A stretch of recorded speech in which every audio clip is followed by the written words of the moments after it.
Vous avez une chance extraordinaire d'avoir ici donc Gerald Pollack.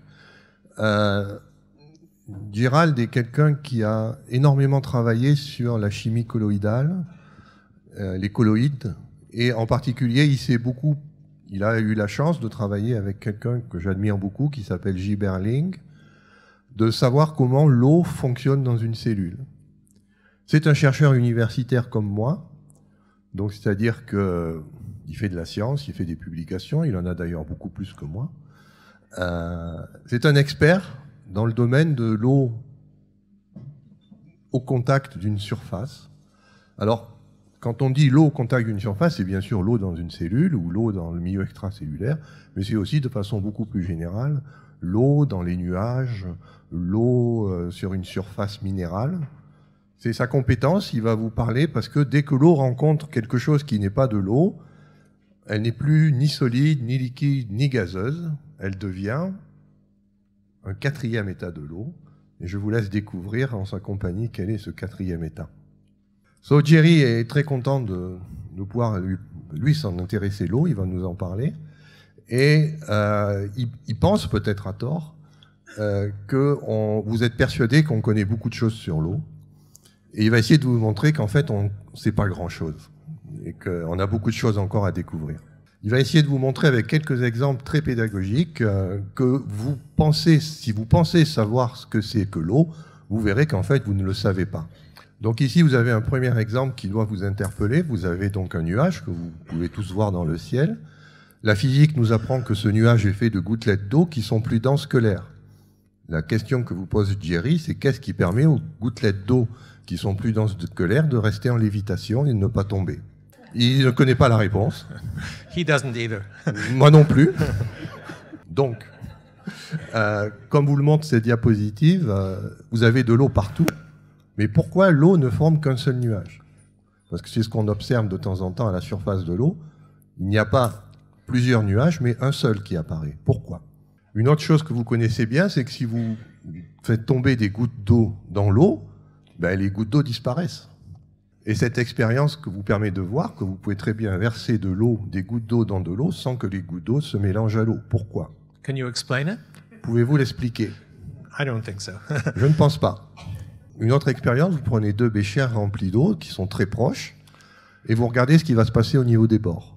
Donc vous prenez deux électrodes, une dans chaque bécher, et vous appliquez une haute tension. Un pont se forme entre les deux béchers. Si on prend on met un des béchers sur un moteur et qu'on retire le bécher l'un par rapport à l'autre, on voit que le pont reste stable et que ça peut rester stable sur une très grande distance. Si vous pensez connaître l'eau, vous devriez être capable d'expliquer cette expérience.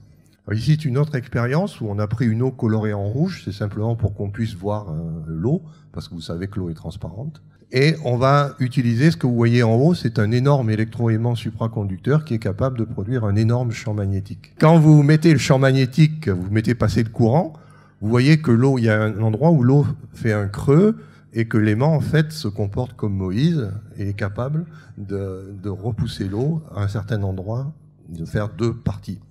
Tous ces exemples qui me permettent de vous dire que quand je présente ces expériences aux plus grands scientifiques de cette planète qui connaissent l'eau, ils sont tous incapables de m'expliquer ces phénomènes. Jerry a été intéressé à travailler sur l'eau grâce au monsieur que vous voyez ici, qui est son père spirituel. Donc Gilles Berling, c'est le travail de Ling qui lui a dit qu'il fallait travailler sur l'eau et essayer de comprendre cette substance.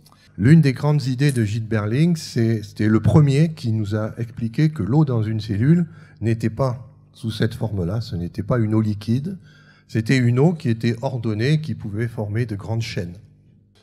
Comme peu de scientifiques avaient arrivé à comprendre les idées de Gilles Berling, il s'est mis comme tâche de faire un livre pour expliquer ces idées de Gilles Berling dans un langage qui est plus compréhensible pour les scientifiques, et il a fait ce travail en 2001. Donc dans ce livre, il explique que les molécules d'eau doivent être nécessairement ordonnées dans une cellule, et que si elles n'étaient pas ordonnées, on n'aurait aucune des propriétés qu'on connaît de la cellule. J'ai eu beaucoup de succès, comme vous le voyez. The book is very popular. Le book est très populaire et j'ajoute que c'est un des premiers livres que j'ai acheté. Ici, vous avez une représentation de l'idée centrale du livre, c'est que quand vous avez une matière biologique, une matière organique, les dipôles, c'est-à-dire le côté positif et négatif de l'eau, n'est pas disposé de façon aléatoire, mais il y a des arrangements ordonnés sur les surfaces qui sont formées. La plupart des scientifiques sont persuadés que cet ordre n'existe que sur une ou deux couches, et que dès qu'on passe à la troisième ou quatrième couche, l'agitation thermique et le mouvement brownien amènent du désordre, et que donc le phénomène se limite à 2 ou 3 couches d'eau. Gilbert Ling, sa thèse, c'était que ce n'était pas 2-3 couches qui étaient existantes, mais plusieurs douzaines de couches de molécules d'eau qui pouvaient être ordonnées.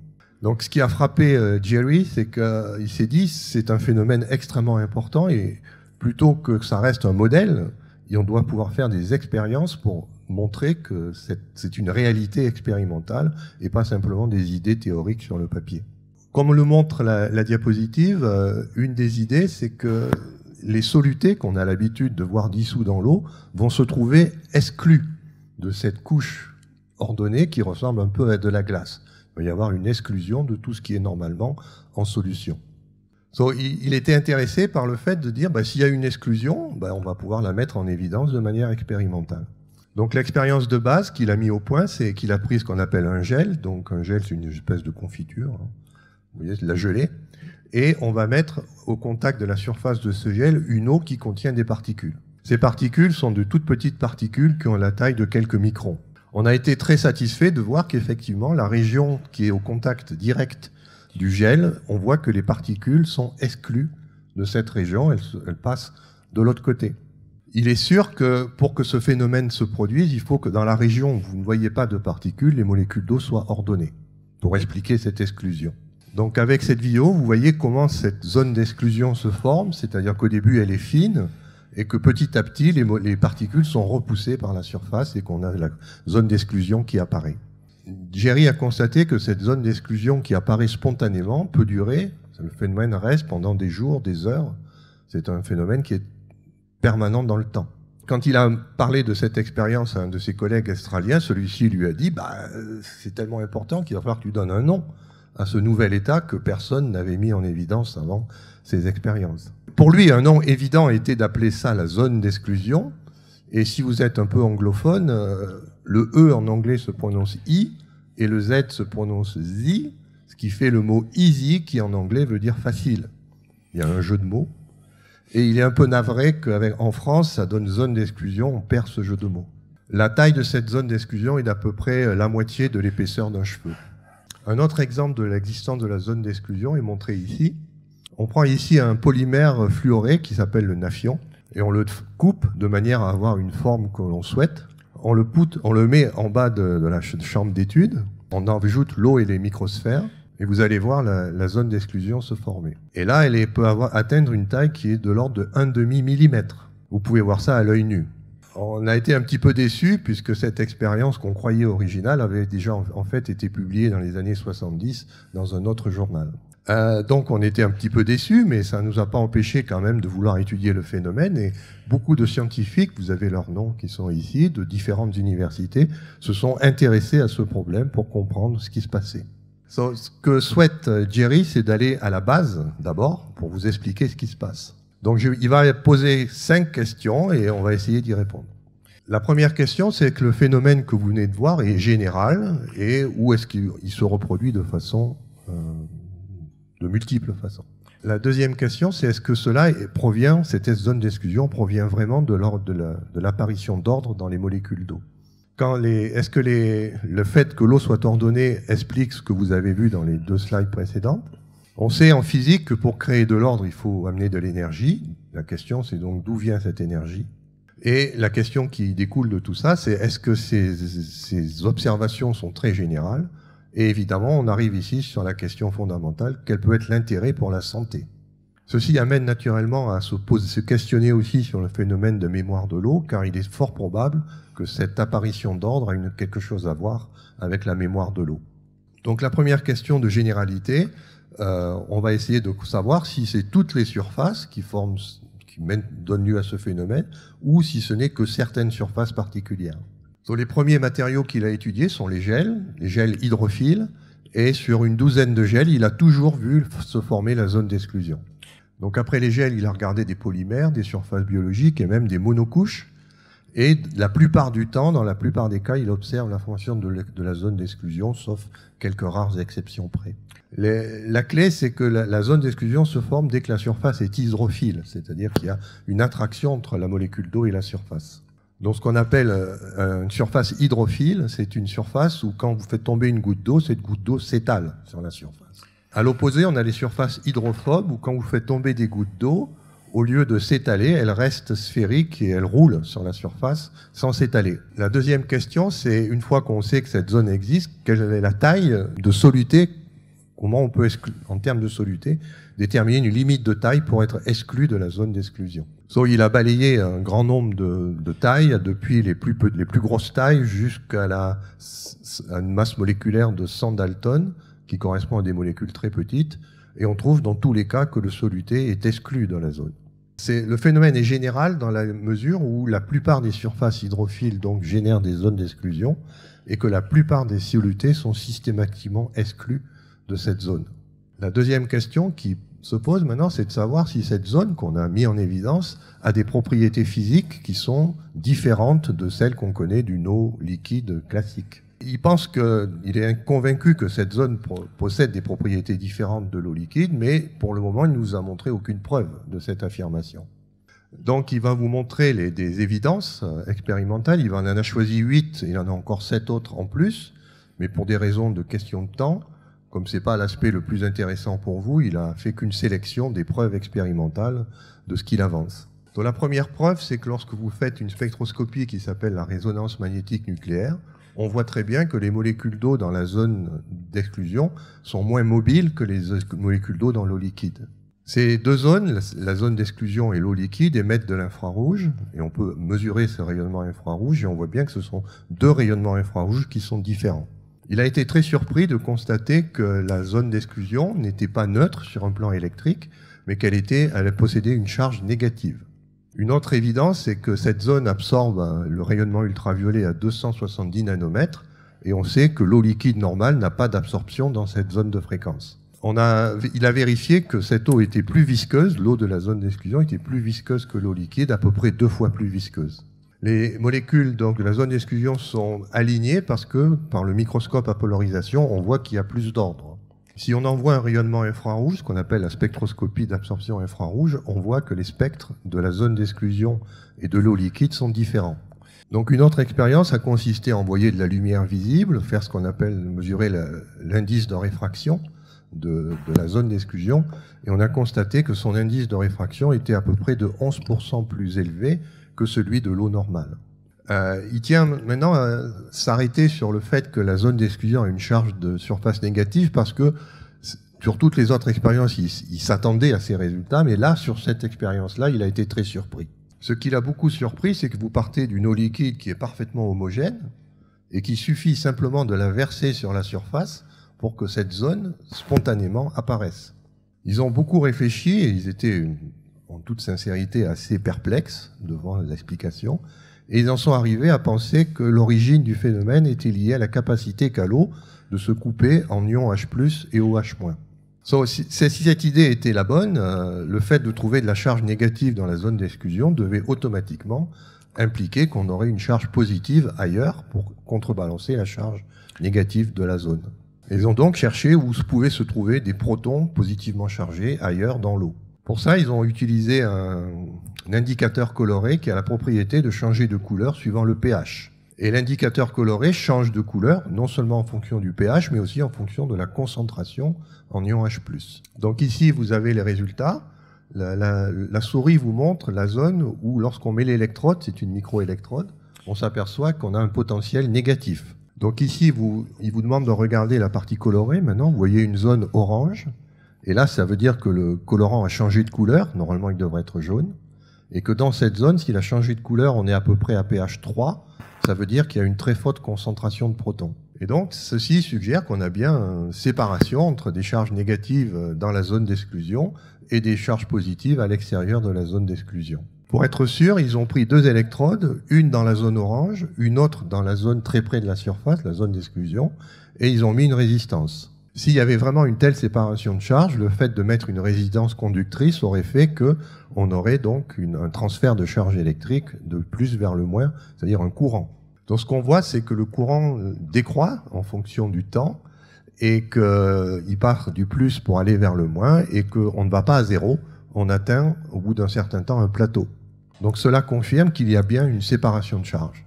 Et donc ils en sont venus à la conclusion que l'eau est de se comporter comme une batterie. Où là, vous avez une substance hydrophile qui est plongée dans l'eau. On a la zone d'exclusion avec une charge négative et qui coexiste avec une autre zone un petit peu plus loin qui correspond à de l'eau liquide normale. Donc tout se passe comme si les molécules d'eau avaient effectivement été coupées en deux. Donc voici comment on perçoit ces structures de zone d'exclusion. On a une surface hydrophile au contact avec de l'eau et comment on fabrique ces zones d'exclusion. Et ici, on les a représentées avec un motif d'empilement hexagonal. Et elles se forment depuis l'eau, une couche par une couche à la fois. And they grow like this, one and then another. Et comme ça, donc on met une couche, puis une deuxième, puis une troisième, puis une quatrième, et ainsi de suite. Et la structure ressemble à ce que vous voyez ici dans la partie agrandie. Si vous comptez le nombre de molécules d'eau dans l'unité de répétition, vous voyez que ce n'est pas H2O. Ce ne peut pas être l'eau, H2O, parce qu'on sait que cette molécule est neutre et qu'on a de la charge négative. Et l'idée, c'est de dire que cette structure, c'est une espèce H3O2. H4O2 aurait été neutre. Et si on retire un H+, on obtient bien une charge négative. Et on a donc ici une structure qui se comporte comme une structure de cristal liquide. Et on sait que les cristaux peuvent se fondre. Juste pensez à un cristaux de sel que vous mettez dans l'eau. Et on fait facilement des solutés. Ici, il vous montre une mémoire que vous connaissez tous, ça s'appelle une clé USB. Comment on écrit de l'information sur cette clé? En fait, à l'intérieur de la clé, vous avez un réseau d'atomes de silicium. Et les atomes de silicium peuvent exister sous deux états, 0 ou 1. Et c'est sous cette forme qu'on peut écrire de l'information sur une clé USB. Maintenant, ce que vous devez faire, c'est penser que vous n'avez plus de silicium, mais que vous allez avoir une zone d'exclusion, cet nouvel état de l'eau, et qui est formé uniquement d'oxygène et d'hydrogène. Son idée, c'est qu'il y a des ondes électromagnétiques et qu'elles peuvent rentrer en interaction avec certains atomes d'oxygène. Donc il vous demande d'imaginer que dans ce réseau où tous les atomes d'oxygène sont les mêmes, il y en a certains qui vont percevoir un rayonnement électromagnétique et donc changer d'état. Et l'idée de base est ici que l'oxygène peut exister sous 5 états d'oxydation différents, -2, -1, 0, +1 et +2. Donc au lieu d'avoir un bit qui vaut 0 ou 1, on a quelque chose qui peut avoir 5 valeurs différentes. Et évidemment, le fait d'être dans cet état-là va donner une énorme capacité mémoire à cette zone d'exclusion. Et donc, si on prend un matériau hydrophile et qu'on met de l'eau, on va obtenir la zone d'exclusion parce qu'il y a de l'infrarouge partout autour. And if we add more infrared, the EZ grows. Et si nous amenons plus d'infrarouge, la zone d'exclusion augmente de taille. Et si on met moins de lumière infrarouge, la zone d'exclusion diminue de taille. Et donc la première idée, c'est peut-être que cette énergie va être utile pour le système cardiovasculaire. Et je n'aurais jamais pensé à tout ça si je n'étais pas allé rendre visite à mon grand ami Vladimir Voykov. Et Vladimir m'a présenté à la personne qui est dans le labo d'à côté. Et cette personne m'a expliqué qu'un des grands problèmes dans la circulation cardiovasculaire, et au début il était très réticent de discuter avec ce Russe, parce qu'il avait fait sa thèse sur comment le sang circulait dans le système cardiovasculaire, et il pensait que tout était connu. Et ce monsieur lui a montré un des grands problèmes que vous allez voir illustré ici. Voilà un morceau de muscle, vous pouvez voir les striations. Là vous avez les capillaires sanguins. Vous pouvez voir les globules rouges. Ils sont censés être représentés comme ceci. Mais il y a un petit problème. C'est que si vous regardez la taille des globules rouges sur l'image, ils sont beaucoup plus gros que le diamètre des capillaires dans lesquels ils doivent circuler. Et donc, pour que les globules rouges puissent circuler, ils doivent s'aplatir. Et donc, vous voyez un globule rouge qui a beaucoup de mal à se déplacer. Il est obligé de s'aplatir pour passer dans le capillaire. Et donc, les Russes se sont intéressés à calculer l'énergie qu'il fallait dépenser pour aplatir le globule rouge afin qu'il puisse se circuler dans le capillaire. Et quand on fait des calculs, on trouve qu'il faudrait que le cœur développe une pression 1 million de fois supérieure pour expliquer l'aplatissement des globules rouges. Et donc le Russe lui a dit, il doit sûrement y avoir une autre explication. Et tout de suite, ça lui a fait penser à l'expérience du tube de Nafion. Et nous savions déjà dans cette expérience qui n'a rien à voir avec le cœur, qu'il y avait une circulation à l'intérieur du tube qui était pilotée par l'énergie infrarouge ambiante. Et donc l'idée, c'est est-ce qu'il était possible que dans un capillaire sanguin, le flux sanguin soit alimenté par le rayonnement infrarouge auquel nous sommes exposés de manière continuelle. Et donc peut-être que ce que nous avons vu en laboratoire dans un tube permettrait d'expliquer la circulation d'un globule dans un capillaire. Je ne peux pas résister au plaisir de vous montrer deux applications pratiques. Et la première, c'est comment récupérer de l'énergie à partir simplement de la lumière solaire et d'eau. Et donc maintenant, vous êtes tous des experts. Vous savez que dès que vous avez une surface hydrophile, vous fabriquez une zone d'exclusion avec de charge négative et une eau normale qui est positivement chargée. Ce schéma ne représente jamais qu'une batterie. Et si maintenant vous mettez deux électrodes, l'une dans l'eau de zone d'exclusion, l'autre dans l'eau bulk, vous devriez être capable de faire circuler un courant et d'allumer une lampe. Et donc, cette expérience va vous montrer que c'est bien ce qui se passe. Vous avez des cellules qui contiennent du naphthion et de l'eau. On a des connexions électriques entre les cellules, un interrupteur, une loupe. Derrière la loupe, on a mis une petite LED. And here's what happens. Turn the Regardez ce qui switch, se passe. it lights. Quand vous mettez l'interrupteur en position on, la LED s'allume. Cette énergie vient uniquement de la lumière du soleil et de l'eau. Et là, vous allez être très intéressé parce qu'il va vous montrer comment obtenir de l'eau potable à partir d'une eau qui est contaminée. Et c'est très facile, en fait, de faire ça. Et il n'y a pas de filtre pour purifier l'eau. Et voici comment ça fonctionne. On a de l'eau qui passe dans le... And the water may contain the bacteria or other Cette eau contaminants. peut contenir des bactéries ou n'importe quel polluant. Et maintenant, vous savez tout ce qui arrive dans un tube de naphthion. Toutes les bactéries, les polluants vont se retrouver concentrés au centre du tube. Et donc, pour l'expérience en laboratoire, ils ont utilisé des microsphères. And you Mais en have it. fait, ces microsphères pourraient très bien être des bactéries. On a une exclusion de zone donc en haut et en bas. Et donc, on a construit un extracteur différentiel. Et c'est donc deux tubes cylindriques concentriques. Et donc, le tube du milieu est chargé de récupérer toutes les cochonneries. Vous pouvez voir la sortie dans l'image à droite. Avec, on collecte aussi l'eau des zones d'exclusion et vous voyez la différence avec l'eau qui dans le tube intérieur à gauche. Et donc, en un seul passage, on a pu avoir un taux de séparation de 1 pour 200.